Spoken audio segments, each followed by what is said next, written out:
नमस्कार दोस्तों, आप सभी का स्वागत है जीबीआर इन्फॉर्मेशन यूट्यूब चैनल में। दोस्तों मैंने 500 प्रश्नों की सीरीज स्टार्ट की है मैथ्स की और जिसमें मैं 15 प्रश्न प्रतिदिन करवाता हूं लाइव। लेकिन आज लाइव में थोड़ा सा प्रॉब्लम आ गया था इसलिए मैं इसको अभी रिकॉर्ड करके डाल रहा हूं। ठीक है, 500 प्रश्न जो हैं वो मैं वैसे प्रश्न हैं जो टीसीएस द्वारा बहुत बार रिपीट किए गए हैं और बहुत अच्छे प्रश्न हैं, सीखने लायक प्रश्न हैं। तो 15 प्रश्न मैं डेली करूंगा तो करीब ये दिसंबर तक पूरा खत्म हो जाएगा, 1 महीने में। ठीक है, तो हम इसको आज स्टार्ट करते हैं। आप डेली जरूर आइए और इन प्रश्नों को जरूर देखा कीजिए। पहला प्रश्न है, 20 इकाई त्रिज्या वाले एक ठोस बेलन को पिघलाया जाता है जिससे 4 सेंटीमीटर त्रिज्या वाले नए ठोस शंकु को बनाया जा सके, लेकिन शंकु की ऊंचाई जो है वो बेलन की ऊंचाई के क्या है, बराबर होगी। ऐसे कितने शंकु बनाए जा सकते हैं? दोस्तों ये जो बात बोला कि शंकु की ऊंचाई जो है ये दोनों का ऊंचाई बराबर है, ये बोल के थोड़ा सा क्वेश्चन जो है वो आसान कर दिया। ठीक है, क्वेश्चन क्या हो गया, आसान हो गया। दोस्तों जितना बेलन का जो आयतन होगा उतना ही शंकु का भी आयतन होगा, क्योंकि ठोस बेलन को पिघलाया गया है और एक शंकु बनाया गया है। तो आयतन क्या होता है, हम बेलन का आयतन जानते हैं कि पाई आर स्क्वायर एच होता है। उसी तरह से शंकु का आयतन क्या होता है, 1/3 पाई आर स्क्वायर एच। अब यहाँ पे देखिए कि हमको बोला गया कि दोनों का ऊंचाई बराबर है, तो ऊंचाई को ऊंचाई से कैंसिल कर देते हैं क्योंकि बराबर।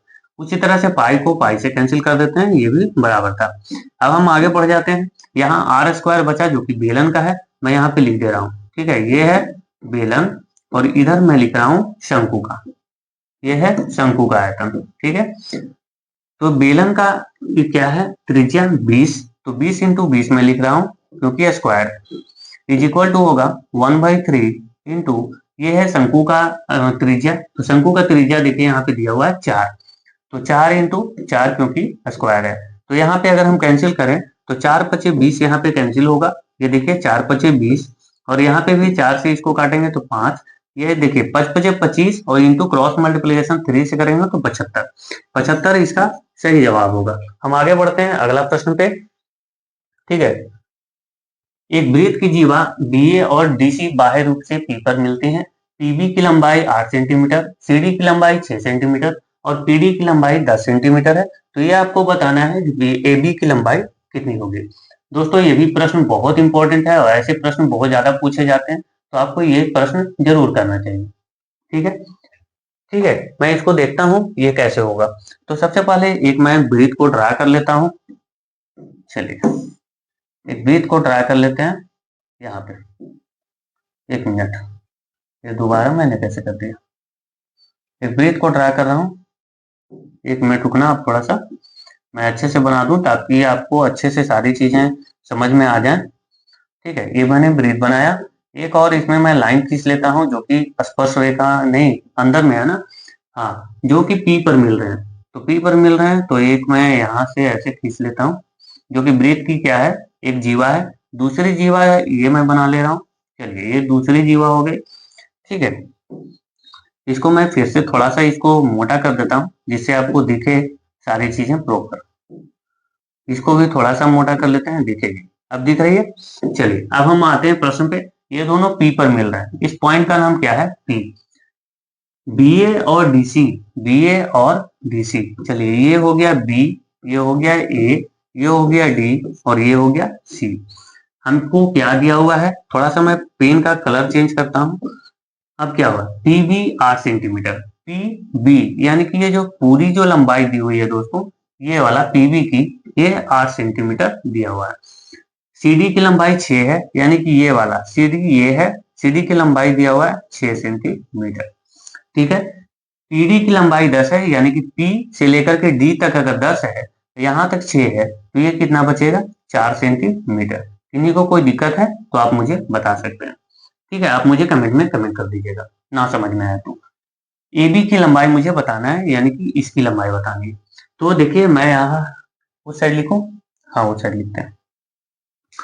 क्या लगाएंगे, पी बी क्या होगा, P B into P B हो गया, P B into P A, P B into P A, P B into P A is equal to होगा किसका, P D into C P, P D into C P, P D into C P.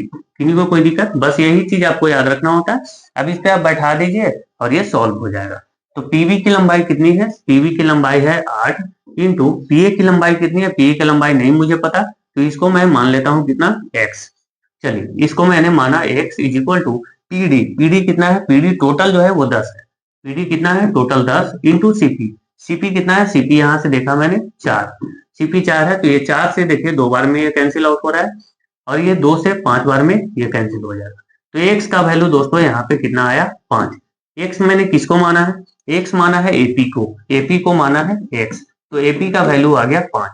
लेकिन ये total अगर 8 है, ये वाला x का value 5 आया, तो क्या ये 3 नहीं होगा, ये जो BA है क्या ये 3 नहीं होगा, 3 सेंटीमीटर इसका सही जवाब होगा। ठीक है, आगे बढ़ जाते हैं हम अगले प्रश्न पे। त्रिभुज एबीसी में दो माध्यिकाएं एडी और बीई हैं, जी पर समकोण वर्ग प्रतिच्छेद करते हैं। यदि एडी 18 है और बीई 12 सेंटीमीटर है, तो बीडी की लंबाई आपको बतानी है। ठीक है, बीडी की लंबाई बतानी है। एक मिनट, एक ट्रायंगल पहले हम बनाते हैं। ठीक है, एक मैं ट्रायंगल बना लेता हूं, एक मिनट, जिससे आपको सारी चीजें प्रॉपर समझ में आए। मैंने एक ट्रायंगल ड्रा किया है, ये इसको थोड़ा सा मैं मोटा कर लेता हूँ। चलिए, इस ट्रायंगल का नाम क्या है, एबीसी, एबीसी मैंने इसका नाम दे दिया ए बी सी। ठीक है, एबीसी, एडी और बीई जी पर समकोण बनाती है, यानी कि जी कहीं पे होगा, माध्यिका जो एडी है और बीई है, एडी क्या होगा, ए सॉरी इसको थोड़ा सा पेन का कलर चेंज करते हैं। देखिए ए डी, ए से लेकर के डी तक, चलिए मैंने इसको बनाया, एडी एक माध्यिका है और एक माध्यिका है कौन, B E, B E, BE मैंने ड्रा कर लिया। ठीक है, ये एक समकोण बना रहा है दोस्तों, ये आपको ध्यान रखना है, ये समकोण बना रहा है। हमसे क्या, अगर समकोण बनाती है तो ये जो माध्यिका होता है ये 2:1 में डिवाइड होता है, ये पता होना चाहिए। तो एडी का जो टोटल लेंथ है वो 18 है, ए से लेकर के डी तक, यानी कि यहां से यहां तक की जो लंबाई है वो आपको 18 पता है। ये 2:1 में डिवाइड करेंगे तो 2 जो है, 2 का वैल्यू कितना होगा, 12, क्योंकि टोटल 18 है, तो 1 का वैल्यू 6 होगा, तो 6 दूनी 12, और ये वाला हो जाएगा 6, यहां से यहां तक 6 होगा, कोई दिक्कत नहीं। उसी तरह से इसको अब हम देखते हैं बीई को, तो बीई का लेंथ दिया हुआ है 12, इसको भी 2:1 में डिवाइड करेंगे, तो 1 का वैल्यू 4, तो 4 दूनी 8, ये वाला हो जाएगा यहां से यहां तक, और ये वाला 4 हो जाएगा। हमसे क्या पूछा गया है, बीडी की लंबाई, यानी कि बीडी की लंबाई ये रही। मैं थोड़ा सा पेन अब चेंज कर रहा हूं आपको समझाने के लिए। ठीक है, ये वाला लेंथ आपसे पूछिए, ये वाला बीडी, बीडी पूछिए। तो देखिए दोस्तों, ये एक ट्रायंगल बन रहा है, और ये ट्रायंगल जो बन रहा है ये ट्रिपलेट पे शेड भी हो रहा है। देखिए ये 8 है और ये 6 है, तो क्या ये वाला 10 नहीं आएगा, ट्रिपलेट पाइथागोरस थ्योरम आप अगर लगाओगे तो 6 का स्क्वायर प्लस 8 का स्क्वायर इज इक्वल टू 10 का स्क्वायर, तो 10 इसका सही जवाब होगा। किन्हीं को कोई दिक्कत हो तो बताइए, है ना। आधार का स्क्वायर प्लस लंब का स्क्वायर इज इक्वल टू कर्ण का स्क्वायर। आगे बढ़ते हैं, अगला प्रश्न देखते हैं। दो संख्याओं का अनुपात 5:9 है, यदि बड़ी संख्या में 6 जोड़ा दिया जाता है और छोटी संख्या में 6 घटा दिया जाता है, तो बड़ी संख्या छोटी संख्या की 6 गुनी हो जाती है। संख्याएं क्या है ये आपको बतानी है। तो देखते हैं इसको भी, इसको पहले हम सेट करते हैं कि कैसे हम इसको सेट करेंगे। देखिए ऐसा प्रश्न जब भी आए तो आपको माइंड में क्लिक होना चाहिए कि इसको मैं कैसे इसको सेटअप बनाऊंगा। देखता हूं, दो संख्याएं हैं 5 और एक 9 के अनुपात में, एक 5x है और एक 9x। तो बड़ी कौन हुई, बड़ी तो 9 वाला ही होगा ना। तो 9 जो बड़ी संख्या है उसमें 6 जोड़ दिया जाता है, बड़ी संख्या है 9x, इसमें क्या जोड़ा गया, 6 जोड़ दिया मैंने, तो क्या हुआ, और छोटी संख्या में से 6 घटा दिया, छोटी संख्या कितना है 5x। देखिए यहाँ पे छोटा 5 है, बड़ा वाला 9 है, तो इसको मैंने 5x माना, इसमें से 6 घटा दिया। बोला, अब बोल रहा है कि तो क्या होता है, बड़ी संख्या जो है छोटी संख्या की 6 गुनी हो जाती है। बड़ी संख्या तो ये है ना, बड़ी संख्या जो है इसका 6 गुना है ये। अभी अगर देखें तो इसका ये 6 गुना है, इसका क्या है दोस्तों, इसका ये वाला 6 गुना है, 6 टाइम्स है, 6 टाइम्स। तो अगर हम इसमें अगर 6 से अगर मल्टीप्लाई कर दें तो दोनों क्या इक्वल नहीं हो जाएगा, दोनों इक्वल नहीं हो जाएगा, बिल्कुल हो जाएगा। तो कितना होगा, 9x plus 6 is equal to, अब हम इसको देखें तो 6 बचे 30x इज इक्वल माइनस कितना होगा, 6 6 36। अब हम x का अगर वैल्यू निकालेंगे तो 30 माइनस 9x यानी कि 21x यहाँ पे होगा, इज इक्वल टू कितना हो जाएगा, ये वाला उधर जाएगा तो भी माइनस में यानी प्लस, ठीक है, तो हो जाएगा कितना 42। एक्स का अगर हम यहाँ से वैल्यू देखें तो 2 आ गया। एक्स का वैल्यू कितना आया दोस्तों 2। हमसे संख्याएं पूछी है, तो अगर एक्स का वैल्यू 2 है तो 5x का वैल्यू होगा 10 और 9x का वैल्यू होगा 9 दूनी 18। तो 10 और 18 इस सवाल का सही जवाब है। ठीक है, आगे बढ़ जाते हैं। दो संख्याओं का लघुत्तम समाप्त वर्तक 252 है और उसका महत्तम समाप्त वर्तक 14 है। यदि एक संख्या 28 है तो दूसरी संख्या 28 से कितना प्रतिशत अधिक है। सबसे पहले तो इसमें आपको दूसरी संख्या ज्ञात करनी होगी। पहली संख्या आपको दी हुई है, दूसरी संख्या आपको ज्ञात करना है। तो दूसरी संख्या हम कैसे ज्ञात करेंगे, आपको पता है कि दो संख्याओं का गुणनफल जो है उनके लासा और मसा के बराबर होता है। ठीक है, मतलब कि एचसीएफ और एचसीएम के बराबर होता है। तो दो संख्याओं का गुणनफल, माना कि ये दो संख्याएं हैं ए और बी, ये किसके बराबर होगा, एलसीएम इंटू एचसीएफ के। उनके जो एलसीएम होंगे और एचसीएफ होगा उसके बराबर होगा दो संख्याओं का गुणनफल। तो दो संख्याओं में से एक संख्या मुझे पता है 28 है, एक संख्या मैंने 28 ले लिया, और दूसरी संख्या जो बी है हमें नहीं पता। एलसीएम हमको पता है 252, एलसीएम दिया हुआ है 252, एचसीएफ दिया हुआ है कितना 14, एचसीएफ 14 दिया हुआ है देखिए, और एलसीएम 252 दिया हुआ है। अब हम इसको अगर काटें तो 14 दूनी 28 ये कट जाएगा, और 2 से ये भी काट देंगे तो 126 बार में ये कट जाएगा।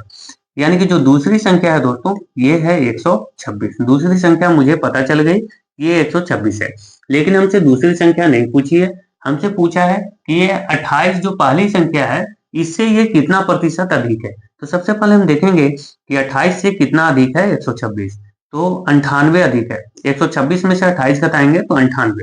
अब मुझे इसको प्रतिशत में डिवाइड चेंज करना है, तो 98 अधिक है कितना पे 28 पे, इसको प्रतिशत में हम चेंज कर देते हैं। ठीक है, अगर 14 से काटे तो 14 दूनी 98 और ये 14 सते 98, 14 दूनी 28 तो 14 सते 98। ठीक है, इसको अगर काट दे तो ये 50 बार में ये कट जाएगा, तो 7 पचे 35 यानी 350% सही जवाब है इसका। ठीक है, आगे बढ़े। सॉल्यूशन अगर पसंद आए तो इस वीडियो को लाइक जरूर कीजिएगा और प्रतिदिन हमसे जरूर जुड़िएगा। एक पंचायत चुनाव में दो उम्मीदवार ए और बी थे। उम्मीदवार ए को 42% मत प्राप्त हुए और वह बी से 8000 मतों से हार जाता है। तो कुल मतों की आपको संख्या बतानी है कि कुल मत कितने हैं। दोस्तों कुल मत मुझे बताना है, तो कुल मत तो 100% ही होगा, और दो उम्मीदवार हैं, एक का नाम है ए और एक का नाम है बी, दो ही उम्मीदवार है। ठीक है, एक को कितना 42% मत प्राप्त हो गया, किसको ए को 42%। जो बाकी जो मत है, बाकी कितना है 58% जो मत है वो बी को मिलेगा। बोला कि जो ए है वो बी से 8000 मतों से हार जाता है। तो यहाँ देखते हैं कि इसका डिफरेंस कितना है, कितना हार रहा है, कितना प्रतिशत से। ये 16% से हार रहा है। कितना प्रतिशत से, मैं इधर लिखता हूँ। ठीक है, ये 16% से हार रहा है, और ये 16% का आपको वैल्यू दिया हुआ है 8000 है ना, 8000 80,000 बोल रहे थे। ठीक है, तो 100% का वैल्यू निकालना है, मतलब टोटल मत कितना है ये आपको निकालना है। तो कितना होगा दोस्तों, ये 16 पचे 80, ये तो ऐसे ही पता चल रहा है। ठीक है, फिर भी मैं आपको निकाल देता हूँ 100% का वैल्यू। 100% का वैल्यू कितना होगा, तो 8000 बटा 16 गुने 100। 100% का ऐसे वैल्यू निकालेंगे, 16 पचे 80 यानी कि 500। 500 इंटू 100 कितना होगा 50,000। कहाँ पे है 50,000, ये रहा ऑप्शन। ठीक है, तो ये इसका सही जवाब है। आगे बढ़े। 50,000 टोटल वोट थे। एक कंपनी ने एक निश्चित कार्य को 150 दिनों में पूरा करने के लिए 200 कर्मचारियों को नियुक्त किया। 50 दिन में एक चौथाई कार्य ही पूरा हो सका। संपूर्ण कार्य को समय पर पूरा करने के लिए कितने अतिरिक्त कर्मचारियों को नियुक्त करना होगा, ये आपसे पूछा गया है। दोस्तों यहाँ पे आपको ये ध्यान देना है कि कितना काम हुआ है। ठीक है, और आपको ये भी पता है कि एमडीएस वाला रूल हम यहाँ पे लगाने वाले हैं। एमडीएस मतलब कि मैन, डे एंड आवर, बटा में होगा W1 मतलब कि वर्क। तो पहला अगर देखें तो 50 दिन है, 200 कर्मचारी है और कार्य है 1/4। कितना 200 कर्मचारी 50 दिन में, 200 कर्मचारी 50 दिन में कितना काम कर रहे हैं 1/4। 4 ये ऊपर चला जाएगा, कोई दिक्कत, इन्हीं को कोई दिक्कत नहीं होना चाहिए। शेष काम कितना बचा है दोस्तों, शेष काम बचा है 3/4। और कर्मचारी कितना होंगे इसके लिए ये हमको नहीं पता, ये हमसे पूछा है कि बचे हुए जो समय है, बचा हुआ समय कितना है। टोटल 150 दिन में काम को पूरा करना है, लेकिन 50 दिन में तो इतना काम हुआ, बचा कितना दिन, 100 दिन में और काम को पूरा करना है, 100 दिन में। ठीक है, कितना काम को पूरा करना है दोस्तों, तो 3/4 काम और बचेगा, क्योंकि 1/4 काम तो हो गया ना, तो 3/4, 3/4 ऊपर चला जाएगा। किन्हीं को कोई दिक्कत, यहां से ये पता चलेगा ये जो बचा हुआ काम है इसको समय पर कितने कर्मचारी पूरा कर पाएंगे। 4 से 4 कैंसिल, 2 जीरो से 2 जीरो यहाँ कैंसिल, यानी कि 50 दूनी 100, और यहाँ 3 से मल्टीप्लाई करेंगे क्रॉस में, तो ये टोटल जो कर्मचारियों की संख्या है वो आ गई 300। मतलब 300 अगर और कर्मचारी रहेंगे तो 3/4 काम को 100 दिन में कर देंगे, तो काम समय पे पूरा हो जाए। लेकिन पहले से 100 कर्मचारी तो मौजूद थे ना, पहले से 100 कर्मचारी हैं, उनको अतिरिक्त जो कर्मचारियों की संख्या और नियुक्ति चाहिए वो कितना, तो 300 में से 200 जो पहले से है वो माइनस कर लेंगे, 100 कर्मचारी और चाहिए, 100 कर्मचारी इसका सही जवाब होगा। ठीक है, आगे बढ़ जाए। साधारण ब्याज पर 14% वार्षिक दर से 7 वर्षों में एक राशि 27,720 रुपए हो जाती है। राशि आपको ज्ञात करना है, कितना राशि है। दोस्तों सबसे पहले आपको ये पता होना चाहिए कि यहाँ पे साधारण ब्याज दिया हुआ है, मतलब सिंपल इंटरेस्ट है। सिंपल इंटरेस्ट का क्या फंडा है कि जो उसका जो समय होता है और जो उसका दर होता है उसको हम अगर मल्टीप्लाई करके परसेंटेज निकाल लें तो वो सिंपल इंटरेस्ट निकल जाएगा टोटल, क्योंकि वो जो है उस पर कंपाउंडिंग नहीं लगता, मतलब ब्याज के ऊपर ब्याज नहीं लगता है, इंटरेस्ट के ऊपर इंटरेस्ट नहीं लगता। अगर 100 रुपया आपने किसी को दिया है 10% के इंटरेस्ट पे, तो आपको 10 रुपए ही मिलेंगे हर बार। ठीक है, अगर वो 1 वर्ष के लिए आप 10% दिए तो 10 रुपए हर वर्ष मिलेंगे, कंपाउंड नहीं मिलेगा। तो उसी तरह से अगर हम देखें यहाँ पे, एक मिनट इसको छोटा कर लें क्या, चलिए इसको छोटा नहीं करते हैं। 14% है 7 वर्ष में, यानी कि 1498% उसको ब्याज मिला होगा, और 100% मूलधन, यानी कि टोटल जो मिश्रधन दिया हुआ है ये आपको दिया हुआ है, टोटल अमाउंट जो है इतना हो गया, तो टोटल अमाउंट जो होगा वो 198% होगा, और 198% का आपको वैल्यू दिया हुआ है 27,720 रुपए। तो हमसे क्या पूछा है, प्रिंसिपल पूछा है, यानी कि मूलधन पूछा हुआ है। तो 100% का वैल्यू हम यहाँ से आराम से निकाल सकते हैं। तो 100% का वैल्यू हम कैसे निकालेंगे, 27,720 बटा 198 इंटू 100, 100% का वैल्यू यहाँ से आ जाएगा। तो 100% का हम इसको काटा कुटी तो मचाते हैं, पहले काटा कुटी कैसे मचाएंगे, 8 और 1 9, 9, हाँ 9 से डिवाइड हो रहा है, तो 9 दूनी 18, 9 दूनी 18, 22 से कट गया, 9 तिया 27, 1 जीरो, 9 अठी 72, ये भी जीरो, 22 से 22 से कम 22, 2288, हाँ बिल्कुल 22 से भी डिवाइड हो रहा है, 22 से कम 22 और 2288, ये 140 बार आया। 140 को 100 से मल्टीप्लाई करें तो 14,000 इसका सही जवाब होगा। ठीक है, बढ़ते हैं आगे। 14,000 जो है वो इसका प्रिंसिपल था। देखिए ये अच्छा प्रश्न है। दो स्पर्श रेखा हैं टीपी और टीक्यू को बाहरी बिंदु टी से केंद्र ओ के साथ वृत्त का निर्माण किया गया है, जहां पी और क्यू वृत्त की परिधि पर बिंदु हैं। Angle P T Q 50 degree है, तो टी ओ क्यू का मान आपको बताना है। देखते हैं इसको भी, चलिए थोड़ा सा और इधर करते हैं, बड़ा करते हैं, थोड़ा सा बड़ा कर देते हैं, बड़ा नहीं हो रहा, हाँ ठीक, चलिए इसको मैं एक पहले क्या करता हूँ, एक सर्कल ड्रा कर लेता हूँ। चलिए एक सर्कल मैंने बनाया है ऐसे, ओहो सॉरी सॉरी, देखिए एक मैंने यहाँ पे सर्कल ड्रा किया है, इसको थोड़ा और बड़ा कर लेते हैं, एक मिनट, एक सर्कल मैंने ड्रा कर लिया, और इसमें क्या बोला गया कि टीपी और टीक्यू जो बाहरी बिंदु टी से टी पे मिलते हैं, यानी कि यही है ना, तो टी पर मिलते हैं, ये स्पर्श बिंदु मैं बनाता हूँ पहले स्पर्श रेखा। तो एक स्पर्श रेखा मैंने यहाँ बनाया, ठीक है, और एक जो स्पर्श रेखा है वो मैंने ऐसे ड्रा कर दिया। इसको कहाँ मिलाना है दोस्तों, टी पे, ये मैंने बना दिया। इसको थोड़ा थोड़ा मैं मोटा कर देता हूँ जिससे प्रॉपर दिखे सारी चीज, ठीक है, इसको मैं थोड़ा सा मोटा कर देता हूँ, अब दिख रहा होगा। अब देखिए इसका नाम क्या है, टी, इसका नाम टी है, और टीपी यानी कि टीपी, टीपी और टीक्यू, यानी कि ये वाला पी हो गया और ये वाला क्यू हो गया। देखिए टीपी और टीक्यू, सही है, ये टी पर मिला हुआ है, केंद्र के साथ का निर्माण करता है, यानी कि केंद्र मान लीजिए वृत्त का ये केंद्र है, इसका ओ नाम है, क्या है, ओ नाम है। तो ये देखिए ये ऐसे जाएगा सीधी रेखा, सही नहीं बना।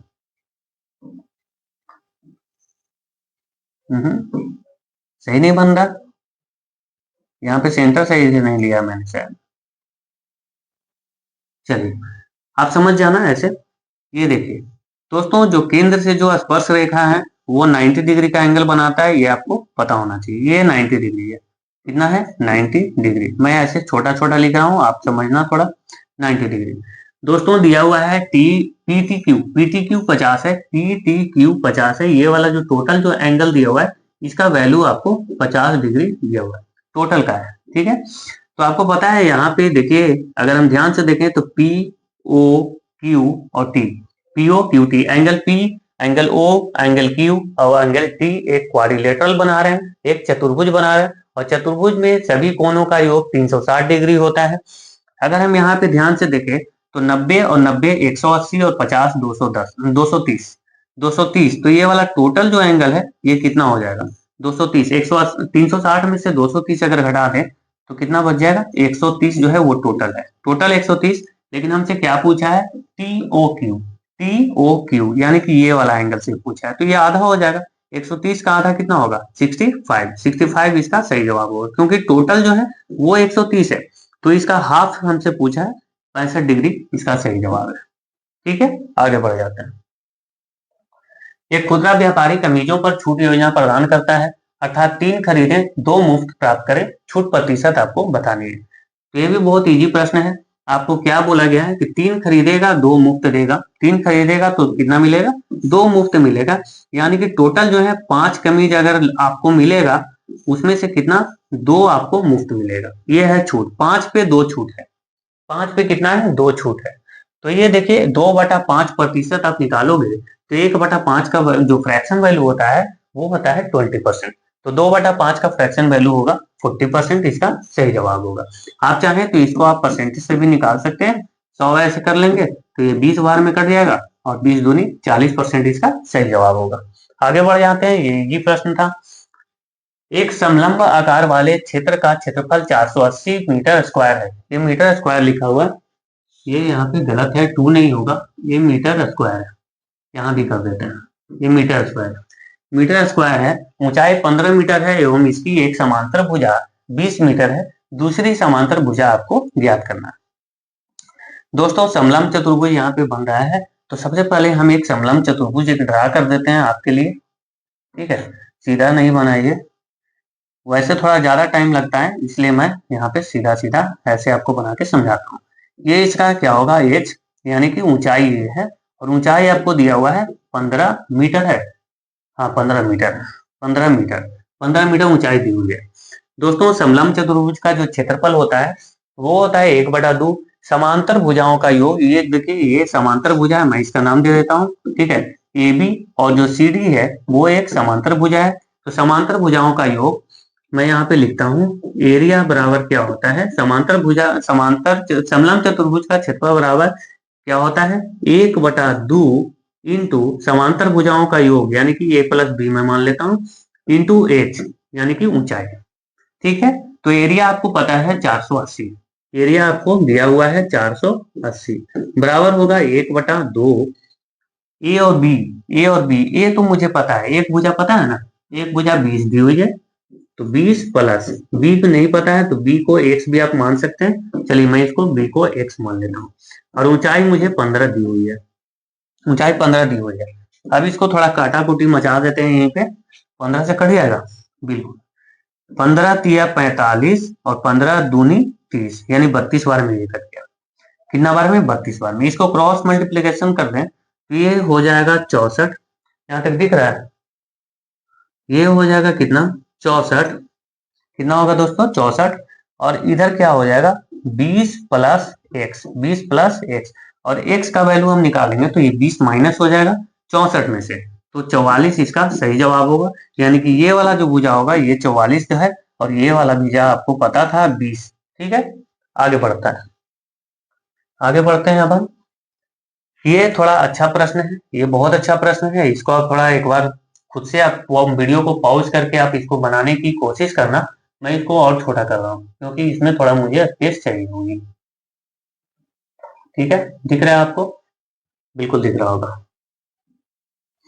एक ट्रेन है ए और एक ट्रेन है बी, दोनों विपरीत दिशाओं में आ रहे हैं और दोनों एक दूसरे को क्या करते हैं, 90 सेकंड में पूरी तरह से पार कर लेते हैं। ट्रेन ए की लंबाई 900 मीटर दी हुई है और ट्रेन बी की लंबाई 1800 मीटर दी हुई है। दोस्तों अगर दोनों विपरीत दिशा में आ रहे हैं तो दोनों का जो स्पीड है वो जुड़ेगा और दोनों की जो लेंथ है वो भी जुड़ेगा, क्योंकि दोनों को आपस में एक दूसरे को पार करना होगा, है ना। एक ट्रेन इधर इधर से आ रही है और एक ट्रेन इधर से आ रही है, तो दोनों का जो लेंथ है ये दोनों क्रॉस करना होगा। ठीक है, एक का लेंथ यहाँ पे 900 दिया हुआ है, एक का लेंथ 1800 दी हुई है, तो दोनों का स्पीड भी तो बढ़ जाएगा ना, स्पीड भी तो बढ़ेगा। ये वाला अगर मान के चलिए जितना भी इसका स्पीड है, ये दोनों अगर स्पीड में पार करे, जो भी ये स्पीड होगा तो दोनों का स्पीड क्या होगा, प्लस हो जाएगा, क्योंकि दोनों क्या है, विपरीत दिशा में है।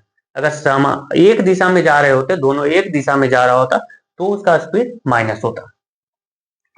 बढ़ते हैं आगे। ए की स्पीड आपको पता है 45 किलोमीटर प्रति घंटा। दोस्तों एक चीज आप ध्यान दीजिए कि ए का स्पीड किलोमीटर प्रति घंटा में दी हुई है, जबकि सारी चीजें देखिए यहाँ पे 1800 मीटर, ये भी मीटर, ये 90 सेकेंड, यानी मीटर पर सेकेंड में हमको उसको कन्वर्ट करना होगा। तो 45 किलोमीटर प्रति घंटा को हम 5/18 से मल्टीप्लाई कर दें तो सेकंड में चेंज हो जाएगा, है ना, मीटर प्रति सेकंड में चेंज हो जाएगा। तो क्या होगा, अगर इसको 9 से काटे तो 9 दूनी 18, 9 पचे 45, यानी 25/2, 25/2 मीटर पर सेकंड किसकी स्पीड है, ए की स्पीड मुझे मालूम चल गई है। देखिए टोटल जो लेंथ है वो टोटल लेंथ कितना है, समय भी दिया हुआ है ना 90 सेकेंड, हाँ, तो टोटल लंबाई जो है, जो टोटल जो दूरी है वो हो जाएगा 2700। 2700 कैसे, तो 900 जो है पहले ट्रेन का लंबाई और 1800 दूसरे ट्रेन का लंबाई, तो समय बराबर होता है दूरी बटा चाल, तो दूरी हो गया 2700। चाल एक का मुझे पता है 25/2, 25/2, ये दिख रहा है, चेंज कर लें क्या पेन का कलर, ब्लैक कर लेते हैं, 25/2। एक मिनट में फिर से इसको इरेज कर देता हूँ, आपको फिर से एक बार लिखता हूँ। ये टोटल जो दूरी है ये होगी 2700 और ये जो टोटल जो स्पीड होगा, जो चाल होगा, ए प्लस बी का चाल होगा। तो ए का चाल हमको पता है, प्लस में बी का चाल नहीं पता है तो मैंने एक्स माना, और ये टोटल जो समय है वो 90 सेकेंड का समय लगा। ठीक है, इन्हीं को कोई दिक्कत नहीं होगी। अब मैं अगर इसको देखूं, पहले और अभी सोल्व करता हूँ। ये देखिए 2700 बटा, ये अगर हम इसको एलसीएम लें तो क्या हो जाएगा, ऊपर तो 25 ही रहेगा, प्लस में ये 2x हो जाएगा और ये वाला 2 चला जाएगा ऊपर, तो ये वाला 2 मैं ऊपर भेज दे रहा हूँ, इज इक्वल टू 90 हो जाएगा। अब अगर इसको देखें तो 10 से 10 कैंसिल, 9 दिया 27, यानी कि 30 बार में ये कट गया, तो 30 दूना 60, 30 दूना 60 इज इक्वल टू कितना, 25 प्लस 2x, 25 प्लस 2x को मैंने इस साइड ले आया, तो यहाँ से देखा जाए तो 35 बराबर क्या होगा, 35 बराबर 2x, यहाँ से x का मुझे वैल्यू पता चल गया कितना, 35/2, 35/2, यानी कि x मैंने किसको माना, दूसरी ट्रेन जो b है उसका स्पीड है 35/2।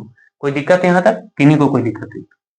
अब पूछा है कि b एक स्थिर खंबे को कितने समय में पार कर लेगी। दोस्तों अगर एक खंबा है तो खंबे को अगर एक ट्रेन अगर कोई पार कर रही है तो जो उसका ट्रेन का जो खुद का जो लंबाई होगा उसी को पार करेगा, क्योंकि खंबा का तो कोई लंबाई होगा नहीं, सॉरी उसका जो लंबाई है वो नहीं होगा। ठीक है, तो उसका खुद का जो है बी का 1800 मीटर इसका लंबाई है, तो 1800 मीटर इसको जाने में कितना समय लगेगा, तो समय बराबर होता है दूरी बटा चाल, दूरी है 1800 मीटर, चाल है 35/2, 35/2 मीटर पर सेकेंड।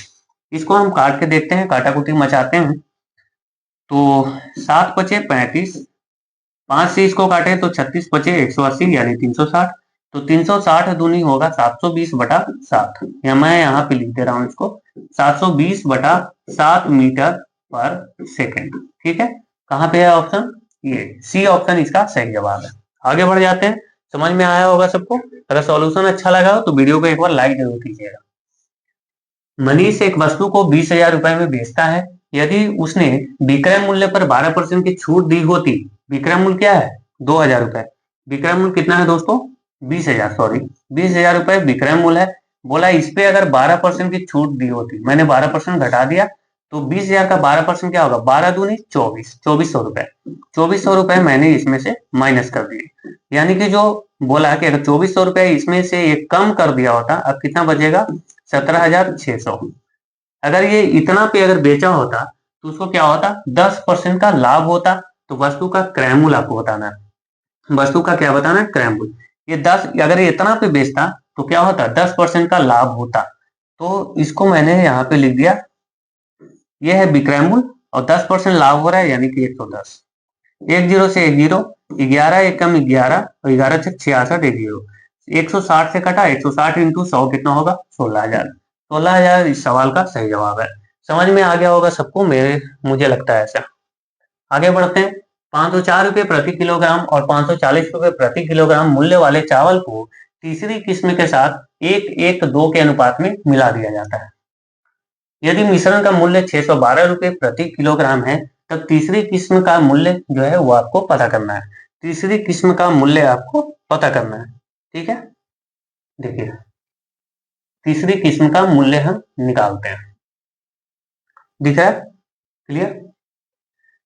चलिए, एक का है 504 रुपए प्रति किलो, इसको कितना मिलाता है, 1 किलो। मैं रेट ले लेता हूँ पेन थोड़ा। इसको कितना, 504 रुपए वाला जो है वो 1 किलो मिला है, मान के चलते हैं 1 किलो मिला है, ठीक है। 540 रुपए वाला भी 1 किलो मिला है। एक और अन्य मूल्य है तीसरा वाला, तीसरी किस्म की चावल है, उसको 2 केजी मिलाता है। तो टोटल जो है वो कितना केजी हो गया, 4 केजी। टोटल कितना, मैं मान के चलता हूँ 4 केजी। इसका मूल्य कितना है, 612 रुपए प्रति किलो, 612। तो टोटल मूल्य मैं यहाँ से चेक कर लेता हूँ। तो छोचो के 2448 रुपए टोटल मूल्य होगा, 2448 रुपए टोटल 4 किलो चावल का मूल्य होगा। तो 2 किलो चावल का मूल्य कितना हो गया, 2 किलो चावल का 540 और 504 कितना होगा, 1044। 1044 रुपए माइनस करते हैं, तो जो 2 किलो जो चावल है तीसरे किस्म का, उसका मुझे क्या निकल जाएगा, प्राइस निकल जाएगा 2 किलो का। तो इसको हम माइनस करें तो 1404 होगा ना, 1404। 1404 इसका 2 किलो चावल का मूल्य हो गया। तो 1 किलो चावल का मूल्य कितना होगा, 2 किलो का है ना, क्योंकि ये 2 किलो का मिलाया गया था तीसरा किस्म। 2 किलो का है 1404, तो 1 किलो का होगा 702। सही जवाब है 702 किलो, 702 रुपए प्रति केजी चावल का दाम था तीसरा वाला किस्म का। ठीक है, आगे बढ़ते हैं। अधिकतम 500 अंकों वाले किसी परीक्षा में प्रश्न पत्र में ए को बी से 10% कम अंक प्राप्त होता है, बी को सी से 25% अधिक अंक प्राप्त होता है और सी को डी से 20% कम अंक प्राप्त होता है। तो यदि ए को 360 अंक प्राप्त हुए हो तो डी को कितने प्रतिशत अंक मिलेंगे। दोस्तों, ये प्रश्न मैं आपके लिए होमवर्क के रूप में इसको छोड़ता हूँ, ठीक है। ये आपका होमवर्क है, ये आप हमें बना करके इसका जवाब जो है वो आप मुझे कमेंट में देंगे। मैं इसको कल जब वीडियो लेके आऊंगा तो वहां पे आपका जवाब मैं बताऊंगा किनका किनका सही था। ठीक है दोस्तों, इतना देर आप मेरे साथ बने रहे हैं इसके लिए बहुत बहुत धन्यवाद। सुबह 8:30 बजे आप मेरे साथ जुड़ना मत भूलिएगा और शाम को 4 बजे जुड़ना मत भूलिएगा, उसमें अभी हिस्ट्री की क्लास चल रही है। थैंक यू सो मच दोस्तों, जय हिंद।